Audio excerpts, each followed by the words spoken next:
ക്രൈസ്തവരെ തോൽപ്പിക്കാനിറങ്ങിയ പിണറായി സഖാവിന് തൽക്കാലം തലയിൽ മുണ്ടിട്ട് ഓഫീസിലിരിക്കാം.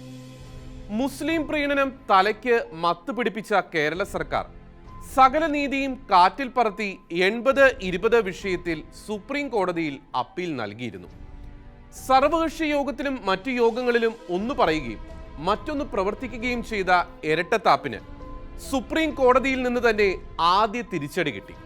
അതായത് സുപ്രീം കോടതിയിലെ മറ്റൊരു വിധി വരുന്നതുവരെ പിണറായി സർക്കാർ അനർഹരെന്ന് മുദ്രകുത്തിയ ക്രൈസ്തവർക്ക് ഹൈക്കോടതി വിധി പ്രകാരമുള്ള ആനുകൂല്യങ്ങൾ തുടർന്നും ലഭിക്കുന്നതാണ് എന്ന് ചുരുക്കം. പല വിഷയങ്ങളിലായി തുടർച്ചയായി സുപ്രീം കോടതിയിൽ നിന്നും ഹൈക്കോടതിയിൽ നിന്നും തിരിച്ചടികൾ നേരിട്ടുകൊണ്ടിരിക്കുന്ന പിണറായി സർക്കാരിന്റെ മുഖത്തേറ്റ മറ്റൊരു പ്രഹരം എന്ന് വേണമെങ്കിൽ സുപ്രീം കോടതിയുടെ ഈ വിധിയെ വിശേഷിപ്പിക്കാം.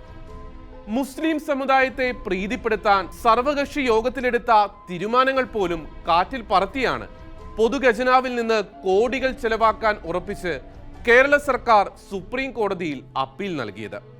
ക്രിസ്ത്യാനിയുടെയും ഹിന്ദുവിന്റെയും നികുതി പണം മുസ്ലിം പ്രീണനത്തിന് മാത്രമായി നാളുകളായി ഉപയോഗിക്കുന്നു.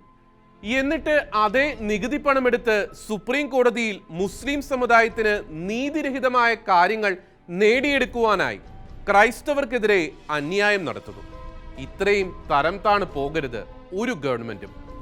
പിണറായി സർക്കാരിന്റെ ഈ രണ്ടാം ഭരണത്തിൽ മുസ്ലിം ഇതര സമൂഹങ്ങൾക്ക് എന്തെങ്കിലും നീതി ഇനി പ്രതീക്ഷിക്കാമോ? 5 ന്യൂനപക്ഷ സമുദായങ്ങൾക്ക് ജനസംഖ്യാനുപാതത്തിൽ നൽകേണ്ട തുകയാണ് 80% മുസ്ലിങ്ങൾക്ക് വേണ്ടി മാത്രം കേരള സർക്കാർ നൽകി വരുന്നത്. ആ അന്യായത്തിനേറ്റ കനത്ത പ്രഹരമായിരുന്നു ഹൈക്കോടതി വിധി. തുടർന്ന് നടന്ന സർവകക്ഷി യോഗത്തിൽ ഹൈക്കോടതി നൽകിയ അനുവാദം തുടരാൻ തീരുമാനിച്ച സർക്കാർ പിന്നീട് ചിലരുടെ സമ്മർദ്ദത്തിന് വഴങ്ങി രഹസ്യമായി സുപ്രീം കോടതിയിൽ അപ്പീൽ സമർപ്പിക്കുകയായിരുന്നു. മുസ്ലിം സമുദായത്തിന് വേണ്ടി മാത്രം പ്രവർത്തിക്കുന്ന സർക്കാരായി പിണറായി സർക്കാർ മാറിയെന്ന് ഉറപ്പായിട്ടും അപ്പീൽ വിഷയത്തിൽ പ്രതികരിക്കാതെ മൗനം പാലിച്ച കേരള കോൺഗ്രസ് എന്ന ഘടകകക്ഷിക്ക് കൂടി ലഭിച്ച തിരിച്ചടിയായി വേണം ഈ സുപ്രീം കോടതി വിധിയെ കാണാൻ.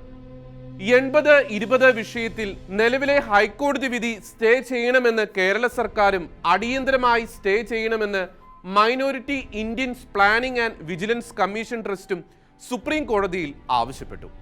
ഹർജി ഇന്ന് പരിഗണനയ്ക്കെടുത്ത സുപ്രീം കോടതി നിലവിലെ ഹൈക്കോടതി വിധി അടിയന്തരമായി സ്റ്റേ ചെയ്യാൻ ആകില്ല എന്ന് വിധി പറഞ്ഞിരിക്കുന്നു.